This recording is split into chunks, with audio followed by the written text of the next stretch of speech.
Very good evening बच्चों। आज का जो हमारा लेक्चर है उसमें हम टोटल जो 20 अमीनो एसिड हैं उसको किस लेटर के थ्रू हम रिप्रेजेंट करते हैं उनकी सीक्वेंसिंग हम बताने वाले हैं, और जो इसमें इजी ट्रिक्स होंगी उनके थ्रू आपको हम इसके बारे में बता देंगे। क्लियर? तो सबसे पहला जो अमीनो एसिड है वो है ग्लाइसिन।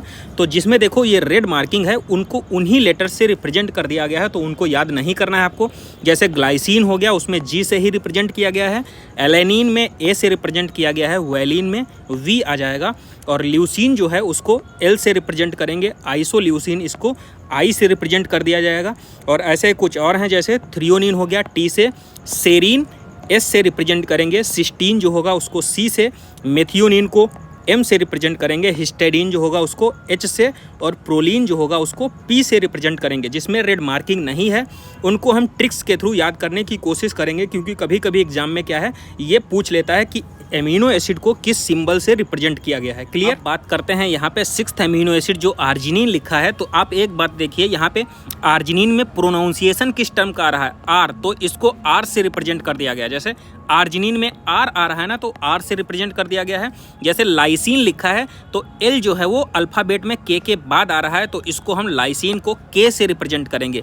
अल्फ़ाबेटिकल रिप्रेजेंटेशन होगा, के जो है उसके बाद एल आएगा, तो एल जो है अमीनो एसिड को रिप्रेजेंट कर रहा है लाइसिन, और लाइसिन से पहले जो जैसे एल है, एल के पहले क्या आएगा? के, तो इसका सिंबल क्या हो जाएगा? के। ऐसे ही याद कर सकते हैं।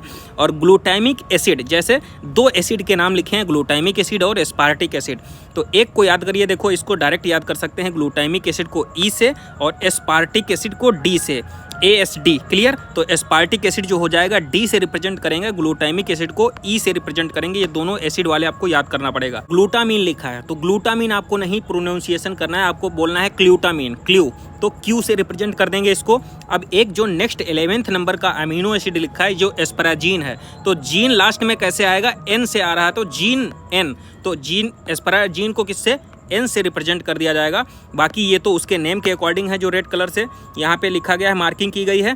अब फिनाइल एलेनिन को देखो, फिनाइल एलेनिन जो है आप प्रोनाउंसिएशन करके देखिए थोड़ा, फिनाइल से एफ आ रहा है ना, तो इसको एफ से रिप्रेजेंट कर दिया गया, फिनाइल एफ वाले से। ठीक है?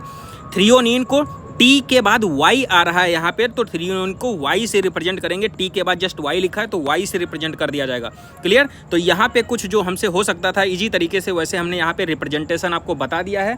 एक चीज़ इसमें और याद करिए कि दो ऐसे यहाँ पे एमिनो एसिड लिखे गए हैं, जैसे सिस्टीन और मिथियोनिन। यहाँ पे देखो सिस्टीन एक ये लिखा है, यहाँ पे ये मेथियोनिन और ये सिस्टीन, इसमें एस आ रहा है। तो दो ऐसे एमिनो एसिड हैं जो सल्फर को कंटेन करते हैं। कौन कौन से हो जाएंगे? सिस्टीन और मिथियोनिन। आई होप आपको वीडियो अच्छा लगा होगा। अगर वीडियो अच्छा लगा है तो लाइक कीजिए, कमेंट कीजिए और इसके ज़्यादा से ज़्यादा लोगों तक शेयर कीजिए। Thank you.